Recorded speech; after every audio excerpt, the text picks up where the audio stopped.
Bismillahirrahmanirrahim. Dear student, welcome once again. Our discussion is going about the approaches to study any discipline, particularly the public administration. There are different approaches and each approach has its advantage as well as disadvantage, and we will try our best to conclude this discussion today, and we will be entering into new regime after this lecture that is directly related to the Pakistan's public administration system. That is our core objective of this course. So if I would like to give you the summary of the previous lecture, we talked about one approach about studying the public administration, that was the behavioral approach. Behavioral approach is very simple and it gives a direct way to study any discipline, particularly the public administration. It is not like the normative science, it only a positive science. Positive means that it wants to study all the matters as they are. It never suggests any improvement, and it gives that what the administrator should do. It uses very strict methodology, sampling, correlations and whatsoever, and then try to figure out the analysis and to represent in the form of any numerics, so that the more concrete and solid view or the message should be conveyed, and every person becomes more aware of this. This approach becomes under fire when the people who are more, you can say the ethicals, they say that if we exclude the moral values from the studying any discipline, it undermines the true validity of the values. It should not be in this way. There should be the role of moralities, and definitely there is the role of moralities and the ethics. Today we will go for the other approaches, and let me start now formally of your 7th lecture. It is the system approach. As the name suggests, it means now we are talking about something of the system. Let me clarify that everything can be studied only in the frame of reference of the system. If we just pick one of the things and bring it out of the system, its total meaning changes. For example, very interesting news you can say, interesting footage you can see on the TV screens when they bring the discussion or the abstract out of the discussion reference, and the meaning of totally change. So we will study this, that what is it says. If I go to its definition, this thinking is that a process of understanding how things influence one another within a whole.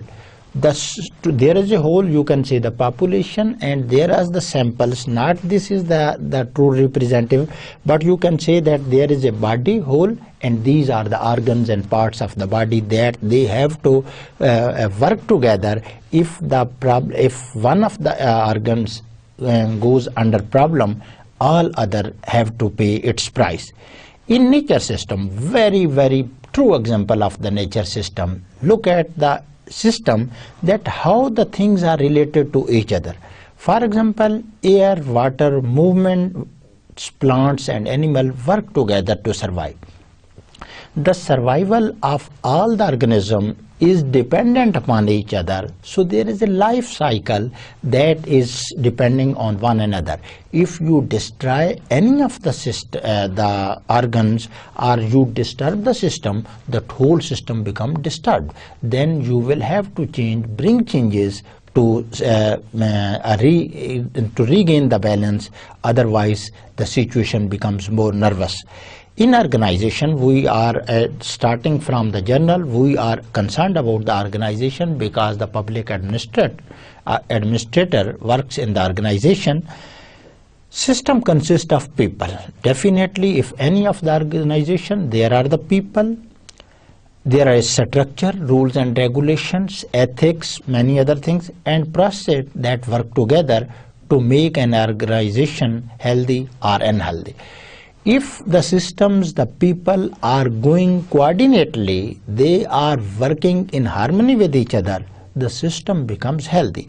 One of the fundamental reasons behind the collapse of the many of the institutions of Pakistan is one of the disharmony with that, and the two institutions are in front of each other when there is a problem, and there is a problem of conflict of interest. So this situation waste times, and in this the system becomes stuck, and there is no improvement as compared to the other situation. The story will continue over 6 slides of this system approach. This is the more comprehensive. That's why I have given much priority to this. System thinking views problem as part of an overall system rather than reacting to specific part outcomes or events. Again, I would like to repeat the same sentence, that the part of a system can only be studied within the framework of the system. If you exclude it from the system, its definition, its meaning is hard to understand, and there is the possibility that the total different meaning is conveyed to the others. System thinking is not one thing but a set of habits or practices within a framework. This is not only, you can say, only one thing, but it is a system of habit of the administrator. Now if I apply it to the administrator, you can see that it is not there only one habit. So this is not only one habit, it is a combination, or it is a consensus, or it is a pool of habits that is in the framework. It is based on the belief that the component parts of a system can best be understood in the context of relationship. Now repeating again and again, I have just given you the definitions. The conclusion of this slide is that the system with the parts within the systems are more easy to understand. In science systems, it is argued that the only way to fully understand why a problem or element occurs and persists is to understand the parts in relation to the whole. Again, the same thing, that if you go in the science system, only the understandable thing is that the part is studied under the certain circumstances. And what are those certain circumstances? Simply, that is the whole system.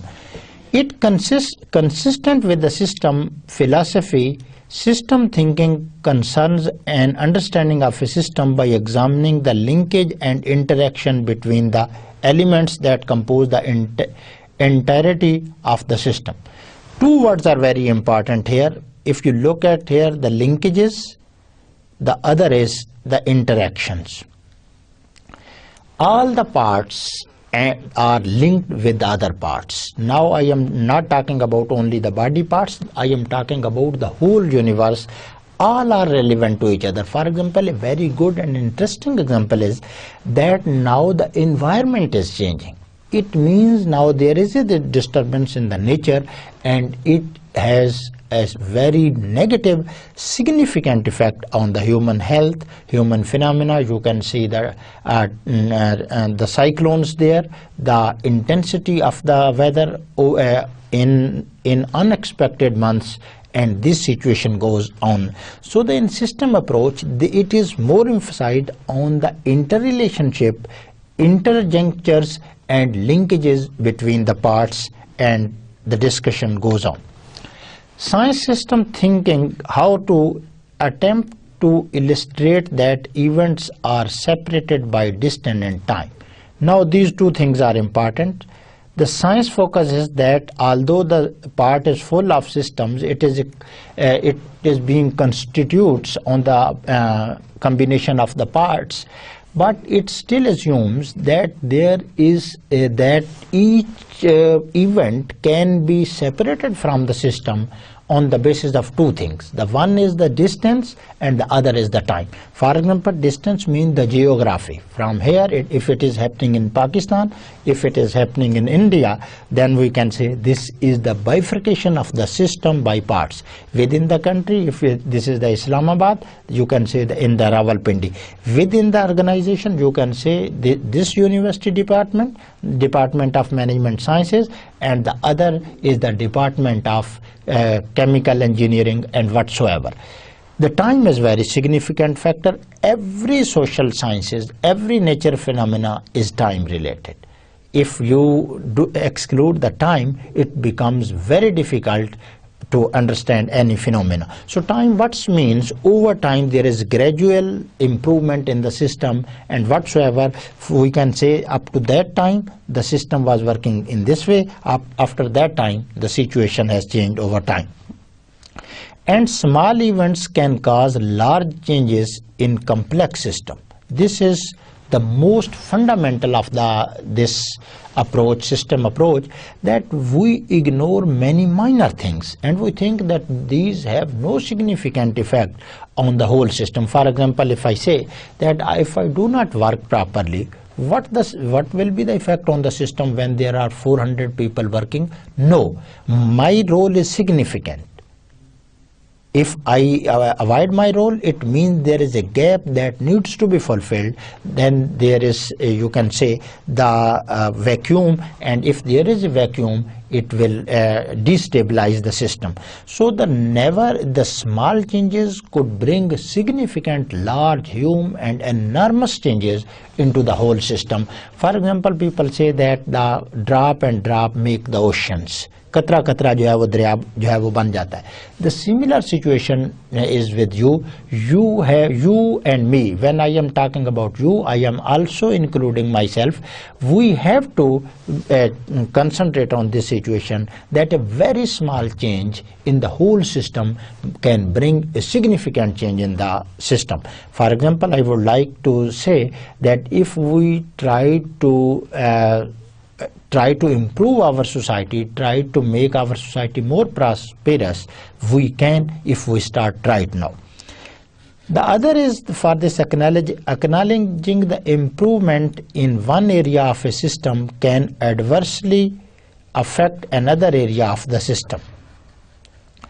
This is also that if one system is increasing on the cost of other, most of the time it happens that all the systems go side by side, but they acknowledge that if any part is being improved without the reference of the system, it may bring disappointment, discouragement into the other system. Very simple way, if you are giving more priority to any of the employees, it means you are just concentrating on one part, ignoring all other systems. And if now that person is getting good opportunities, but at the same time the others are being affected adversely. System thinking techniques may be used to study any kind of system. One of the property of this is that this approach can be used to study any kind of the system. Natural system, we are using this kind of studies many times. Environmentalist, scientific, you listen news on daily basis that there are many scientific studies that are being applied on the basis of this system approach. Engineers also used when they are going through any of the engineering phenomena, they also use these techniques. And human and conceptual, and we are more interested about the human because the public administration is directly related to human being. The public administration means the administration of the human resource management plus the material, that you can say the resources. System approach still on the scene. The several ways to think of and define a system include. Now, what is the system? This is very interesting. There are several ways to define that this is a system. What is this? A system is composed of parts. After giving you a detailed discussion, now very simply you will see 2 or 3 sentences here. What is the system? So the first is, a system is composed of parts. It is not necessarily that there should be so many parts. It could be only more than one part. It could be more than 100 parts, 1000 parts. So our only objective is that this is composed of parts. This means the organization may be small, the organization may be very large, and for this we have to consider it. But look at this part. All the parts of a system must be related. This is the again critical things. You are working in your homes, you are making public administration in the offices, but keep in mind all the parts of the system should be interlinked. If any of the part is delinked, make sure that it is relinked, otherwise the system is going to collapse. For the time being or for shorter time, it can ignore the situation, but in the long run you will face very, very heinous consequences for this. Now, how this link could be? This link could be very directly, or it could be the indirectly. Some things are directly related to one another. The others are linked through some other via, and we call it that there is an interlink. Else there are really 2 or more distinct systems. If this is the situation, the system should be linked. Otherwise, there are really 2 or more distinct systems. If there is no coordination, for example, me and 2, now we are part of one system.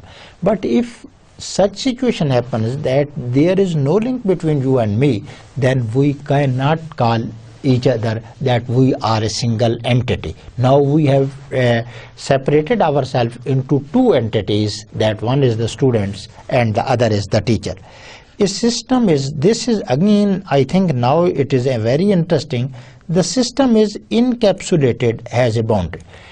There should be the boundary of a system. Every organization, every administration should have its limits. If you will go beyond limits, it will be interference into some other organization, because there is an area, every area is the area of any of the organization. If you will go beyond your activities, beyond your jurisdiction, beyond your premises, definitely you will be interfering into some other organization. So the one thing is very clear about the system, that it should be encapsulated, it should be delimitation of this, it should not be the limitless. If it is limitless, then there is no, and you can see now in Pakistan, I don't know when you will be listening this lecture what will be the situation nowadays in Pakistan. Every institution is complaining that the others are working in the jurisdiction of the others. For example, particularly for the judiciary, they say that the judiciary is interfering into the working of the parliament. And up to my views, this is not the misperception, it is the true perceptions. There is judicial activism, and I think it is not beneficial for the country. The boundary of a system is a decision. How to decide the boundary? It is a decision made by an observer or a group of observers. It could be only one observer, one administrator, और it could be a group of as our parliament.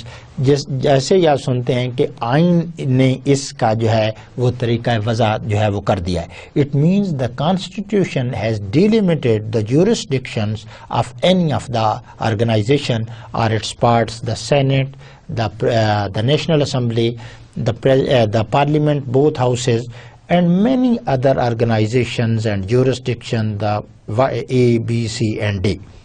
A system can be nested inside another system. One more thing, that if there are two systems, it is the possibility that one system is nested into another system. For example, if I go to my kidneys, it is in itself it is a system, but it is being embedded, it is being nested into my body, that is the whole system. So there are many organizations, when you see that there is an inzamam of many of the organization, merger of many of the organization, so one system can survive within the other system if there is a link and both the system have the same objective, similar motives and similar ambitions. I think it could be the still going on. Science systems thinkers, now I will be a bit faster to just overcome, because I do want to complete this discussion in this lecture, and after this we will be more concerned about the Pakistan. Science systems thinkers consider that this is about the founders of this approach. A system is dynamic. If you remember, I talked about the time. When there is time involved, the system becomes dynamic, because static system is difficult to study, and it doesn't give a very comprehensive picture. But when the system becomes dynamic, it is a very, very true reality of the phenomena. And complex whole. A system is dynamic and it is complex. It is not simple. Even a family system is a very, very complicated and interacting as a structured functional unit. And each unit they are interlinked and it is working. What are the, it could be the units are the energy, material and information flow among the different elements that compose the system. Now I am talking about the interlink between the system. You can see the energy flows, material flows and the information. The more powerful nowadays is the information. These all flows across the departments, across the different elements or different components of the system. A system is a community situated within an environment. What is the system? Simply, it is a community that is living in an environment. Systems are often composed of entities seeking equilibrium but can exhibit oscillating behavior.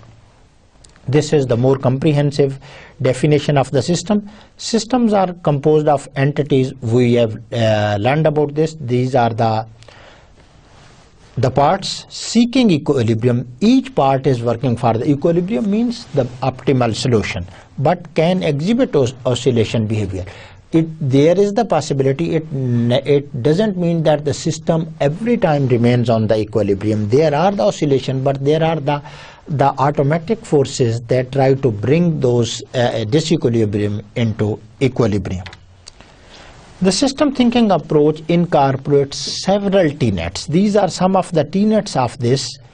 What is this? Interdependence of objects and their attributes. This approach links and coordinates many of the objects and their attributes. They should be interlinked. Independent elements can never constitute a system. Even look at this, if a person that is not from your family, if he comes into your family and stays with you, the system is being disturbed. He is human being and definitely like you human being, but your whole family is getting uncomfortable from this. Why this is? Because that is not dependent on the system.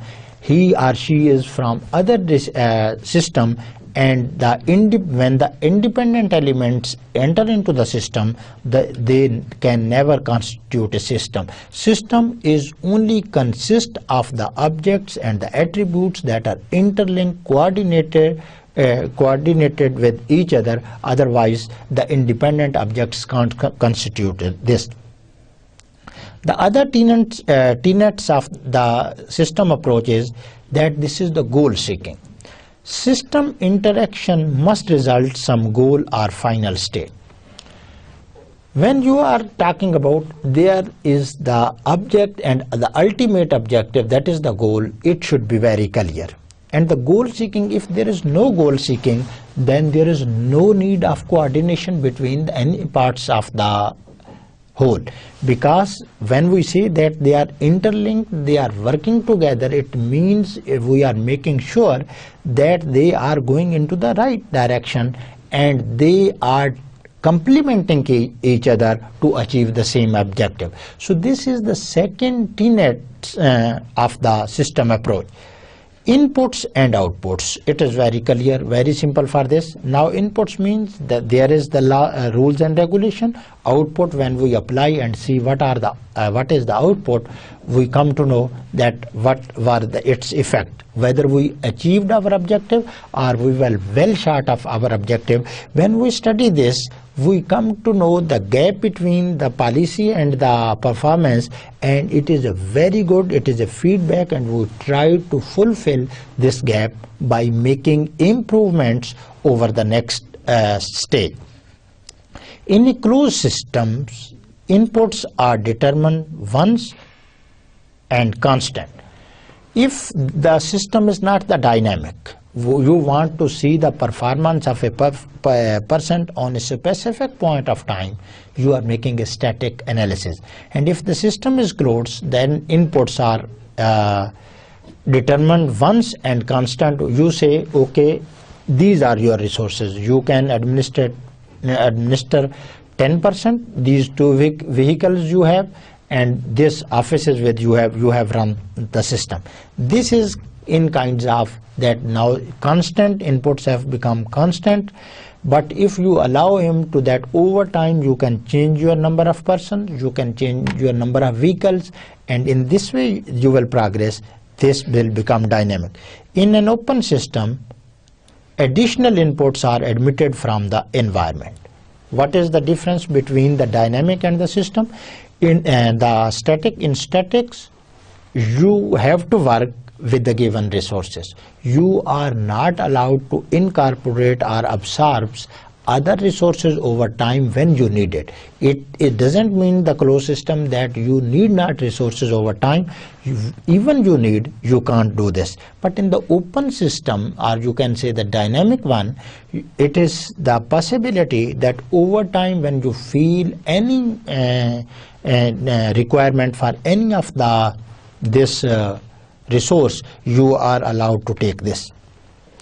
Some of these tenets are going out. Transformation of inputs into outputs. What is the purpose of using inputs? We use inputs to get some output. If you are applying good inputs, most probability, if well administered, you are going to have good outputs. This is the process by which the goals are obtained. For example, if you are administrator, you want to reduce poverty in the country, then what you will be giving some inputs. You will be making some institution, you will be allocating some resources, you will be collecting data, you will be implementing some policies, and on the basis of these policies, you will come to know that you will try to achieve the objective. Entropy, the amount of disorder or randomness present in any system. No system is free from fault. There is randomness, there is disorder, and it is called entropy. Entropy means it is a measurement that tells us that how the system has been disturbed. If there is higher amount of entropy, it means higher inputs are required to bring the system on this equilibrium or to achieve the objective. But if fortunately, if the system is running with the minimum possible level of the entropy, then there are very, very small changes required to bring the system to the equilibrium. Hierarchy. Complex, what is the hierarchy? Complex wholes are made up of smaller subsystems. No doubt that if there is a whole system, it is a combination of further systems. For example, this is universe, there is a solar system, there are many other systems, there is ocean system, there is life cycle, many systems. And within the each system, there are many components and parts and elements that work together. So when there is a whole system, It is a combination of the systems, and one system in itself is a combination of events, parts, and components.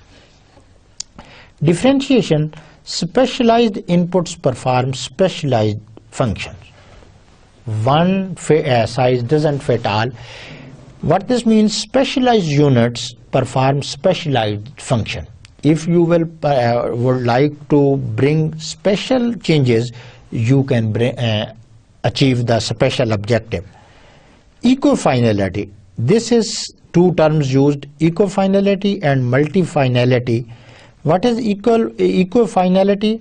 Alternative ways of attaining the same objective. This is called the convergence. For example, if you want to travel from here, Islamabad, to Lahore, many ways to travel. You can go on bike, you can go on the Divo bus service, you can use your own conveyance like car, you can go by the aeroplane.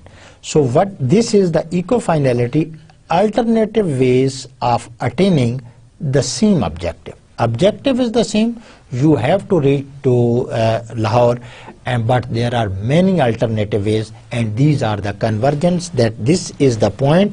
And all, if I want to show it by the diagram, this is the objective, this is, and many these are convergent towards this one. This is the convergence. And what is the divergence or multifinality? Attaining alternative objective. Very interesting. Attaining alternative objectives from the same inputs. You can use only same inputs, but you can find many of the objectives. Now starting from here, the same diagram, look at here, this is the inputs. You can spend it on cloth. For example, this is the money, this point is money. You can spend it on your food, you can spend it on your shoes, you can spend it on your entertainment, or you can go into the cinema. So these were the tenets of the system approach that has been studied, that has been used to study any discipline, particularly the public administration. You should be well aware of the convergence and the divergence concept. Convergence to achieve the objective through alternative objectives, alternative ways of attaining the same objective, and in multifinality, attaining the alternate objective from the same inputs. And it is good news that the system approach that was the more important, that is over. Now we are going for the ecological approach. This is more related to the economics and the environment. But as I said, these are the general approaches that can be used at any time to study any phenomena. So the ecological model of competition is a reassessment of the nature of competition in the economy. So the ecological model of competition, it means there is a competition. Nature, resources are limited, and everyone is trying to get more and more resources. So the ecological model of competition is a reassessment. It means there was assessment, and it is a reassessment of the nature of competition in the economy. As I said, that it is more related about the economics and ecology. Competition exists in the market, so in ecological approach, we want to reassess this competition, that what are now the rules and regulations for this, what are the problems, how the competition is going, whether it is making improvement, whether the income is being distributed into equally distributed, or it is going into some specific holes, making the disturbance in the society. Now business, now if you remember, one of the definitions of the public administrations was that it should be done on the basis of like an organization as the business. So the business operate in a complex environment, very complex environment with interlinked sets of determinants. If you are making a business, from sitting like me outside the business, you can give very simple suggestions, very easy. You can say that your profit can increase in this and that way. But this is a very complex system. If you go any of the businessmen, any of the organization, you will come to know that how it is difficult to administrate it and implement the rules and regulations, because there are many resistance from the employees, from other departments, and ultimately the person becomes ineffective and he becomes helpless and hopeless over time. So the business operates in the complex environment. What this means, the public administration is a very complex phenomena. It is not simple, it is very complicated, as it is interlinked with many of the determinants. For example, if you are given the task, for example in Karachi, the rangers are now given the tasks to deal the terrorist with iron hand. We say that why we can easily say, we criticize the rangers, that ranger and police are not efficient there. But do you know that how the rangers and the police are being influenced by the political system? If you are a police officer, you go against the political will of the political interest of the people who have to get vote from there, they will not allow you to go into the areas. And the terrorists are very intelligent, and they immediately migrate to the safe havens where they think that the rangers and police will never come, because they know that this is this area is the area that is the hub of voters of the governing party. For example, in the PP and the MQM, definitely now PP is in the power in the province, and definitely if in any of the area police goes and takes action, definitely it will have some resistance. Companies co-evolve. Rather than companies, I can say the systems co-evolve. They are influenced by other factors. Not only one system influences the other, but it is being influenced by the other system also. So what this means, nothing is independent. Everything is being independent. For example, if any of the person becomes sick in your family, what is the result? He is being influenced by the other, and the others are influencing him. If you will make encouragement, give him proper treatment, there are more chances that he will recover quickly. And at the same time, if he is also taking care of the others, that he is not giving much tough time to other family members and working most of his work that he can do over with his own hands, then these are, you can say that they are influenced by one another. So any two system cannot be independent from each other. Changes in one system has effect on the other. So I am influenced by you, you are being influenced by me. What is the conclusion of this? Only one slide from ecological approach. Very large literature available on this, but as I am interested only the more relevant to the public administration, I have just concentrated myself only one slide. What is the conclusion? Public administration is embedded in other disciplines. What was the meaning of this? That the companies evolve, system evolves, business evolves, ecology consists in this way or that way. Simply that the public administration is nested in other discipline. It is not independent of it. It gets institutions. It gets intuitions from the economics, sociology, psychology, and all other disciplines. If we go to analyze it mathematically or numerically, it gets information from the mathematics, it gets information from the econometrics, it gets information from the statistics, and this situation keep on going. The fourth approach, the first was behavioral approach, the other was the structural approach, the third was we have just completed, that was the ecological approach of studying public administration. Now there is the structural function approach. Structural functionalism is a framework for building theory that sees society as a complex system. It is again related to the system approach, it also sees that all the theories sees that society is a complex system. Again, if I would like to just make only one word, that this is the combination of the system, society is not independent of the other system.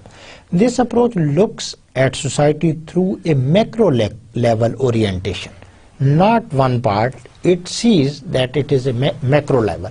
The systems approach was concentrating on each and every part and assuming that it is the integral part of the body or the system. Here what we are saying, this approach looks at society through a macro level. What is the micro? Micro at the basic and the individual levels, and macro at the very, you can say, at the total level or totality, which is a broad focus on the social structure that shape society as a whole. So in the society there are disturbances. When we are being recognized, if there is small disturbance in many parts of the Pakistan, the ultimate is that we are being considered the Pakistani as a whole. It means there are many individual organizations, many individual or separated institutes, but according to structural function approach, there is totality and it takes the system as a whole. Functionalism addresses society as a whole in terms of the function of its constituent elements. ये society का किरदार जो है वो देखता है, and it on the basis of what are the basis that the systems are running within the society or within the, you can say, the moral values, the ethical values, the religion values, the cultural, social dynamics, whatsoever, these values are concentrated on here. If I go of two definitions, one is for the Herbert Spencer. It presents parts of society as organs that work towards the proper functioning of the body as a whole. Again, it has given the same example, that it has assumed that the structural function approach presents parts of society. They are studying the society as a whole. It is a part of the society. The whole is made of the parts. So parts of society as organs. So if these are the organs of the society, it means they are constituting the society, and their significance cannot be undermined over time. One is other definition, that is the Parsons, Talcott Parsons. Structural functionalism came to describe a particular stage in the methodological development of social sciences. Up to here, what is this? The Parsons structural function came to describe a particular stage. It means this approach describes a specific or a particular stage of the systems in social sciences rather than a specific school of thought. It is not a specific school of thought, but what this says, it says that it enters to describe a special stage of the development of the society. Not it is a general view about the society. It describes, for example, we can say that it describes how the society is being transferred from one era to another. The other definition is, this is, Durkheim believed that society constitutes a separate level of reality, distinct from both biological and inorganic matter. Now there is a conflict. Go to the previous slide. The first, Spencer said that these are the organs of the body and body works as a whole, and he was giving similarity of body to the society. Here you can see that they believe that society constitutes separate level of reality. Every organ has a separate its significance, and it is distinct from both biological and inorganic matter. He said no, it is not the biological system as the part of our body, but and it is not like also the inorganic matter. It is the combination, it is the mixture of the system. What are the explanations? explanations of social phenomena had therefore to be constructed within this level. जो इन्होंने बताया कि इसके मुताबिक जो है फिर system की जो है वो वैल्यूज को जो है वो इंक्लूड जो है वो करना पड़ेगा. Societies are seen as coherent, harmonized, bounded and fundamentally relational construct that function like organism. Rather than from going from organism to the organs to the body, now it is what this means. Societies are seen as coherent. Now more societies there. So these are coherent. These are working with each another. There is the interrelationship. They are bounded. They are bound to interact with each other, and fundamentally relation constructs that function like organism, and when they develop this system they becomes like biological body. From here what is I am going to explain. From there we traveled by giving the example that as the parts of the body work in the whole system, here we are saying that as the society work, it works like the organs as of the body. Now the second last approach is the public choice approach. This is the more important and directly related. The public choice theory is the use of modern economic tools to study problems that traditionally are in the province of political science. Public choice theory, very interesting theory. What is this public choice theory? Public choice theory simply says that the public authorities work in their own benefit. So it is the use of how it uses the modern economic tools. There are many modern economic tools that are the econometric to study problems. Which problem? ये economics problem जो है वो study करें, that is not the big problem. It tries to study the problems that traditionally are in the province of the political science. So this approach, the public choice approach, tried to use the economic systems to study the political domain or the political science. It studies such agents and their interaction in the social system, either such or under alternative constitutional rules. It studies different components under different rules. If this is the rules, what it will be the role of the agents? If the role is changing, what will be the role of this? Here is the more definition, clear definition. Public choice analysis has roots in positive analysis. What is? But is often used for normative purposes. What ought to be to identify a problem. This is the major difference between the public choice approach and the first approach, that the behavioral. Behavior approach was only just concentrating on what is. Positivism. No argument in favor of what it should be. Here there is, it means it is a combination of positive science and the normative science. So this is one of the major advantage of public choice theories over the previous over the behavioral approach. Here the thinkers are this theory does not only sees that why it is happening, how it is happening, but it, after studying this, it gives suggestion that it should be done in this way. For example, I would like to continue from the same example in which I said that you want to reduce the poverty. If I study your behavior, it is only a behavioral approach. But if I criticize and say this was the situation and this can be improved in this way, then we can make a better improvement for this. Public choice theory continues is intimately related to social choice theory, public choice theory and the social choice theory. These are interlinked, which uses mathematical tools.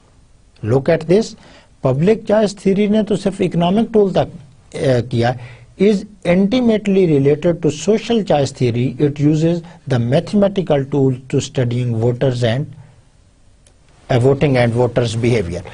There are many Gallup surveys there were many Gallup surveys before the conduction of the election. You saw many, there was the predictions of that and that. This was not just being done on in a very simple way, but it was being done on a very complicated ways by using the public choice theory with its interaction with the social choice theory. Since voter behavior influenced the behavior of public officials, public choice theory often uses results from social choice theories.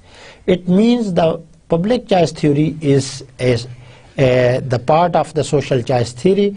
It gets guidance from the public social choice theories in explaining its phenomena that is related to the political behavior of the system.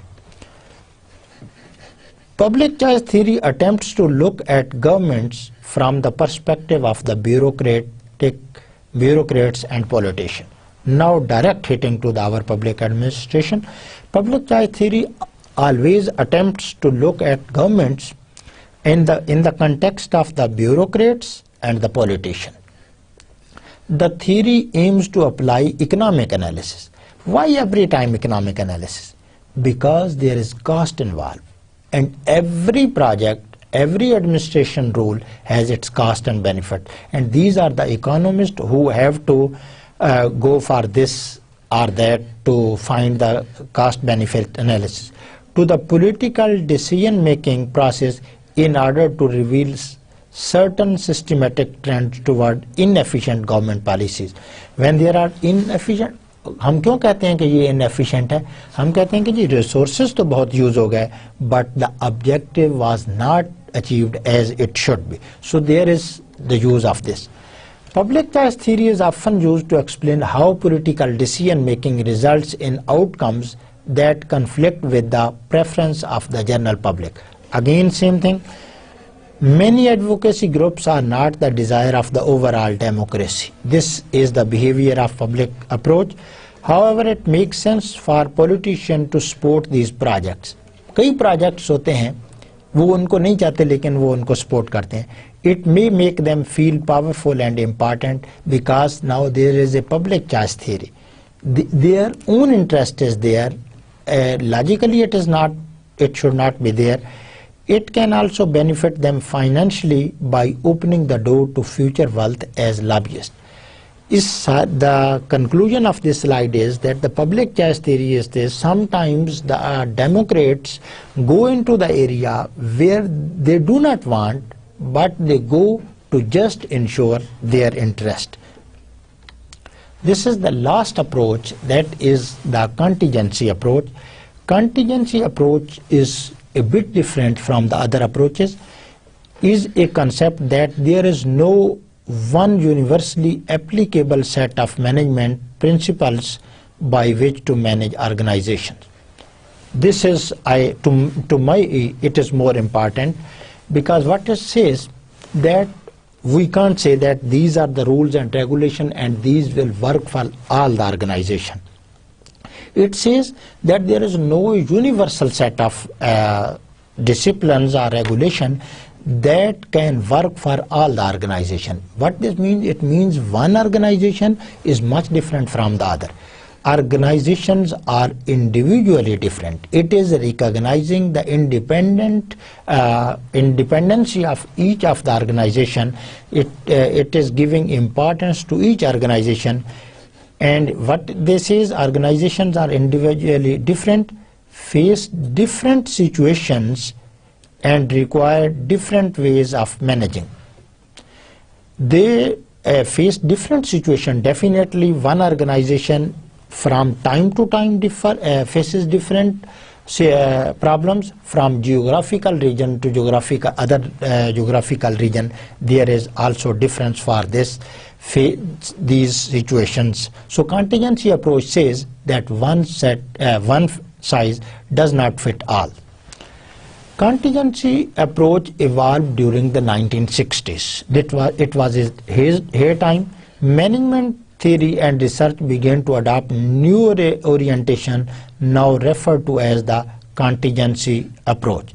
उस वक्त से जो organisation में जाना शुरू हो गया, they try to recognize that one organization is different from the organisation.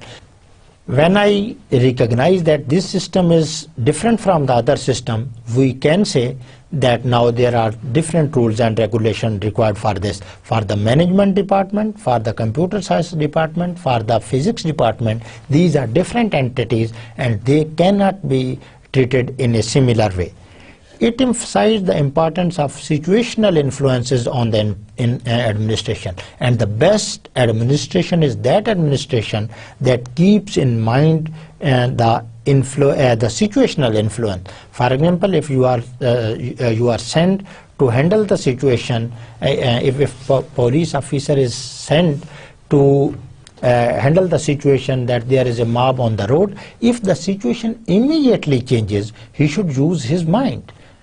उसको ये इख्तियार दिया गया कि जी आपने जो है वो सिर्फ लाठीचार्ज करना है, but the situation becomes so critical that he should have to now change his philosophy of the methodology. Today the contingency approach dominates theory and research in administration literature. If you go to the public administration literature, you will find that this approach is, that is the time approach, you can say this, you can also refer it that this is the situational approach, and it is dominating all the other approaches for this, because the situation changes in a very short span of time. In the 50s and early 60s, shift of paradigm arose, claiming that the administration has to fit to the situation in which it finds itself. जैसा देश वैसा base. When at Rome, do as the Romans do. Because when one system, if same organization is working here, you pick this organization, you take it to FATA, you will have to change some behavior.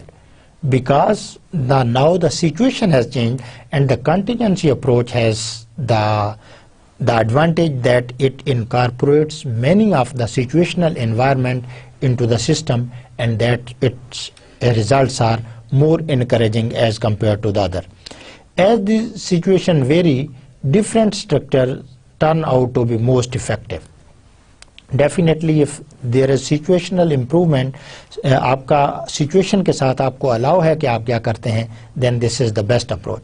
In other words, the optimal administration structure is contingent, dependent on certain contextual factor. From one context, administration is different. In the other context, the administration is different. For example, if there is a mob of male people, male persons, there should be a different strategy to handle this. If there are all the females, then definitely there will be different strategy looking upon the contingency. According to this model, the formal structure of an organization defines the rules of its members in a specific way. वो उसका specific environment के लिहाज से आप उसको जो है वो specify rules करेंगे, and thereby directs their behavior to a certain degree. For example, if there is strong competition, then decisions about new have to be changed frequently. You made the rules and regulation, but when you went into the market, you came to know that there is much more competition. You will have to revise rules and regulation, otherwise the survival will become difficult. Rather than going, this is the summary of the lecture for today. We started from the different approaches, and it is good news for you. I know that this was cumbersome, tedious, a bit boring, and not directly related to the your public administration course, but it was a foundation, the background, the cornerstone to understand how the public administration evolved as a discipline over time, how many there are approaches that help us to study the public administration in this way. We studied in the previous lecture, that was the behavioral approach, only the positive approach. The other was the system approach, that was the more critical. It brings many of the it considers a system as a whole, and all the organs of the systems work together. It is the supposition of this approach. If there is no coordination, interlinkage between the components of any of the system, according to this approach, it says that these are two different system rather than the one system. After this, the systematic approach, there was the structural function approach. This was from, in the system approach, we started from A to Z, and in that system, in the structural function approach, we traveled from Z to A, that we see the society as a whole, and we see the functioning of the society, and ultimately we result that it is exactly working like the human body, and it is a biological approach.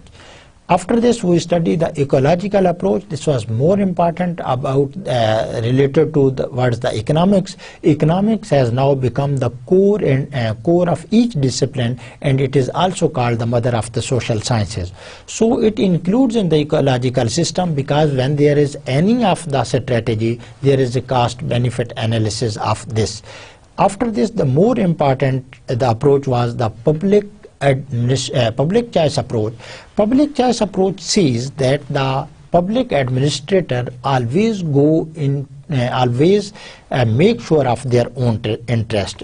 On the outer side, they show that they are working for the well-being of the society. They do work for the well-being of the society, but they never risk their own interest. For example, there are many projects can be mentioned for as example that the people and the politician or the public administrator were not interested to launch, but these were not the economical feasible, but the public administrators have their own interest into the system, so they launched it, and this was the situation. After this, the most important approach was the contingency approach. This is called also the situational approach. Situational approach means that it allows a public administrator to work according to the situation. For example, if you are giving a set of rules and regulation to go to the area and apply these one, if you go to the area, you see that that situation is much different your supposition, you will have to change your strategy, you will have to change your public administration. This is very, very important approach, and it has now dominated all other approaches. Its heydays were the 50s and the 60s, and now it is being implemented in many of the situations, and I can make sure, I assure you that if you are not a situational public administrator, you are not going to for this or that. For example, if you are going on your bike, you are supposed to reach your destination in 1 hour. But unfortunately, if there is any minor accident or there is a puncture of the bike, it means now there is a situational approach. You will have to open your new window and you will have to see the alternative for this available. If you will just stick towards the previous one, you will not be in a position to solve the problem in a proper way. So I would like to conclude these approaches here. From the next lecture, we will start new discussion about the system that exists in Pakistan, the local system and whatsoever. Till that lecture, take care, goodbye and Allah Hafiz.